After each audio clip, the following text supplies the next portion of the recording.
बिस्मिल्लाहिर्रहमानिर्रहीम अस्सलाम वालेकुम दोस्तों, एक नई वीडियो के साथ हाज़िर हैं। चले अपनी वीडियो स्टार्ट करते हैं। हर मुल्क की ये कोशिश होती है कि वो अपने एनिमी के मुख्तलिफ हथियारों के बारे में इंफॉर्मेशन हासिल कर सके। ये बात आज नहीं बल्कि आज से पहले भी जो अक़वाम होती थी वो यही समझते थे कि अगर उनको अपने एनिमी के मुख्तलिफ हथियारों के बारे में इंफॉर्मेशन हासिल हो जाएगी तो वो उस वेपन के खिलाफ जो है वो अच्छे तरीके से अपनी टैक्टिक्स जो है उनको डिवाइस कर सकेंगे और उस वेपन के एडवांटेज को जो है वो नलीफाई कर सकेंगे। कोल्ड वॉर के दौरान ये जो इंफॉर्मेशन की जंग थी ये बहुत ज्यादा ऊपर चली गई। अमेरिका चाहता था कि वो सोवियत यूनियन के बने हुए जहाजों, सोवियत यूनियन की बनी हुई सबमरीन, उनके टैंक्स के बारे में इंफॉर्मेशन हासिल कर सके, जबकि सोवियत यूनियन की ये कोशिश होती थी कि वो अमेरिकन टैंक्स, अमेरिकन हवाई जहाज और उनके बहरी जहाजों या सबमरीन्स के ऊपर जो है वो उनकी इंफॉर्मेशन हासिल कर सके। और दोनों ममालिक जो थे उन्होंने अपने बहुत से रिसोर्सेज जो थे वो इस मामले में जो है वो खर्च किए कि एक दूसरे के वेपन्स को जो है वो हासिल कर सकें, उनके प्रोज एंड कॉन्स को समझ सकें, अगर कोई टेक्नोलॉजी कारआमद लगे तो वो उनको अपने फ्यूचर वेपन्स के अंदर इस्तेमाल कर सके। कई मामले में अमेरिकन जो थे वो इस मामले में काफी ज्यादा लकी रहे। अमेरिकन को इंडोनेशिया से मिग 21 जहाज जो थे वो मिल गए।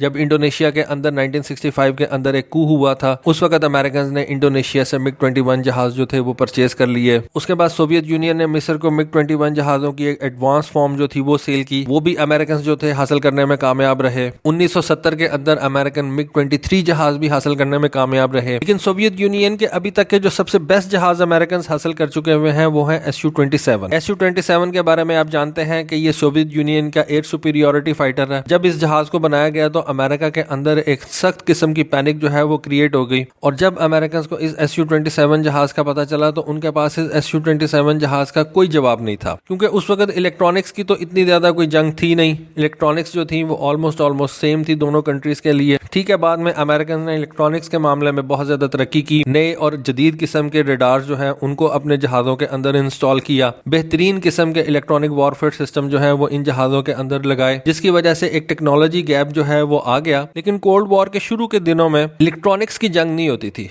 उस वक्त डिजाइन की जंग होती थी, इंजन की जंग होती थी, एरोडायनामिक्स की जंग होती थी। और इस मामले में SU-27 जहाज जो है वो बहुत ज्यादा आगे था। अमेरिकन को ये पता था कि F-15 इस फॉर्म के अंदर SU-27 जहाज का जो है वो मुकाबला नहीं कर सकता। SU-27 ज्यादा मनूवरेबल जहाज है, पॉसिबिलिटी ये है कि वो F-15 से ज्यादा वेपन्स कैरी कर सकता है, F-15 से ज्यादा उसकी रेंज हो सकती है। तो ये सारी चीजें मिल मिला के जो है उन्होंने अमेरिकन को बहुत ज्यादा पैनिक कर दिया। फिर मैं आपको जर्मनी के बारे में भी बता चुका हूँ अपनी पिछली वीडियोस के अंदर कि कोल्ड वॉर के अंदर दो जर्मनी थे, एक ईस्ट जर्मनी था और एक वेस्ट जर्मनी था। ईस्ट जर्मनी जो था वो सोवियत यूनियन के साथ अलाइन था, कम्युनिस्ट वहां पे हुकूमत थी, जबकि जो वेस्ट जर्मनी था वो अमेरिकन के साथ और कैपिटलिज्म के साथ जो था वो अलाइन था। तो सोवियत यूनियन ने अपने मिग 29 जहाज जो थे वो ईस्ट जर्मनी को दिए हुए थे। जब ये बर्लिन वॉल टूटी और ये दोनों जर्मनी एक हो गए, अमेरिकन जो थे उनके पास ये मिग 29 जहाज भी आ गए और उन्होंने अपने पायलट्स को इन मिग 29 जहाजों के खिलाफ भी ट्रेन करना शुरू कर दिया। जब सोवियत यूनियन टूट रहा था तो उस वक्त बेलारूस के पास ये SU-27 जहाज जो थे वो आ गए। बेलारूस ने 2 SU-27 जहाज जो थे वो अमेरिकन को सेल कर दिए।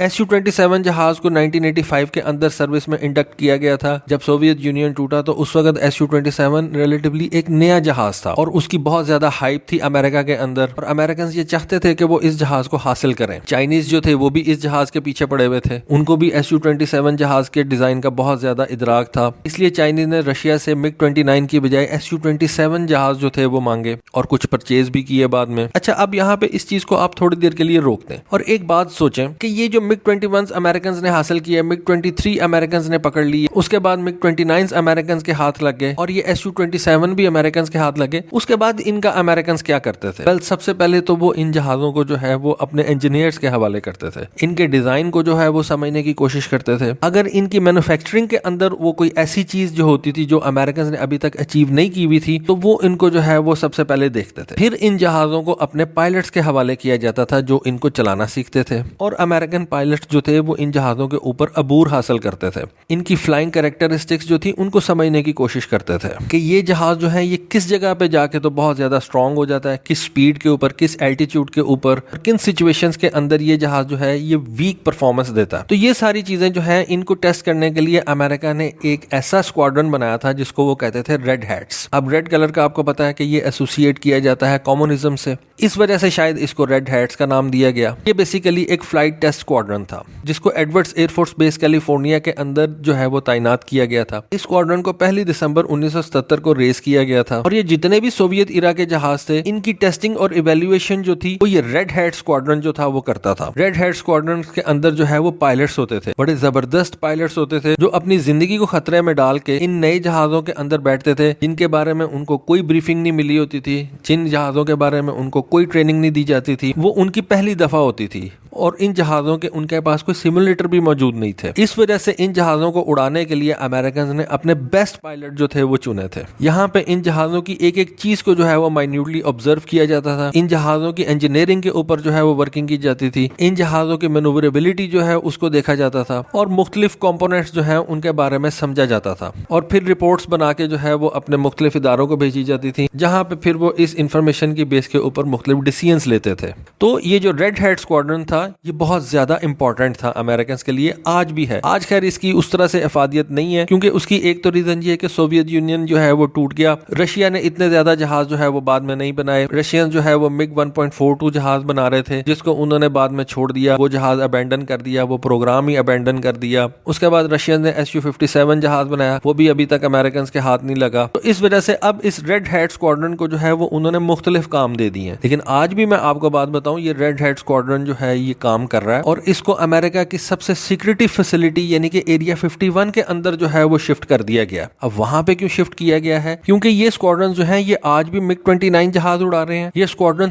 आज भी SU-27 जहाज उड़ा रहे हैं और ये स्क्वाड्रन ना सिर्फ इन सोवियत जहाजों को उड़ा रहा है बल्कि ये स्क्वाड्रन अमेरिकन जहाजों को भी उड़ा के उनके ऊपर मुख्तलिफ जो है वो एडवांस चीजें जो है उनको टेस्ट करता है। अभी पिछले ही दिनों अमेरिका का एक बहुत बेहतरीन पायलट जो था, जो उनका टेस्ट पायलट था, जिसने F-35 जहाज तक उड़ाया हुआ था, SU-27 जहाज के क्रैश में गिर के मर गया। उसकी मौत के बारे में ये बताया जाता है कि वो SU-27 जहाज जो कि बेलारूस से हासिल किए गए थे उनको टेस्ट कर रहा था, उनके ऊपर कुछ उनके प्रोग्राम्स चल रहे थे अमेरिकन के, वो कर रहा था। वो पायलट जो था वो उस SU-27 जहाज को जो है वो उड़ा रहा था और 45 मिनट की फ्लाइट के बाद जब उस पायलट ने उस जहाज को जो है वो लैंड करने की कोशिश की तो उस SU-27 जहाज के लैंडिंग गेट्स जो थे वो नहीं खुल सके। जहाज का जो फ्यूल था वो भी बहुत ज्यादा कम हो चुका हुआ था। इस जहाज में 2 पायलट्स बैठे हुए थे। जब जहाज का फ्यूल बिल्कुल ही खत्म हो गया तो दोनों पायलट्स ने जो है वो इजेक्ट करने की कोशिश की। जो रेयर सीट के ऊपर पायलट बैठा हुआ था वो तो सक्सेसफुली इजेक्ट कर गया, उसको माइनर चोटें आई लेकिन फिर भी उसकी जिंदगी जो है वो बच गई। लेकिन जो मेन पायलट था जो आगे बैठ के जहाज उड़ा रहा था उसने इजेक्ट तो कर लिया था लेकिन पायलट और इजेक्शन सीट की सेपरेशन नहीं हो सकी और उसका पैराशूट भी नहीं खुला, जिसकी वजह से वो पायलट जब इजेक्ट किया तो वो उसी तरह से जमीन पे आके जो है वो मर गया। तो ये जो टेस्ट पायलट्स होते हैं ना, इनकी जिंदगी बड़ी टफ होती है, खास तौर पे इस वजह से कि उन्होंने एक जहाज को उसके फ्लाइट एनवेलप के एज तक लेके जाना होता है। ये जो एक नया जहाज है ये मैक्सिमम कितना ज्यादा जो है वो बेहतर परफॉर्म कर सकता है, ये उस जहाज को जो है उसके एज तक लेके जाते हैं और फिर उस जहाज के फ्लाइट मैनुअल्स जो हैं वो लिखे जाते हैं। तो दोस्तों ये थी एक छोटी सी इन्फॉर्मेशन, छोटी सी वीडियो, होपफुली आपको पसंद आई होगी। कमेंट सेक्शन में अपनी राय से जरूर आगाह कीजिएगा। आज के लिए बस इतना ही। Thank you. Allah Hafiz.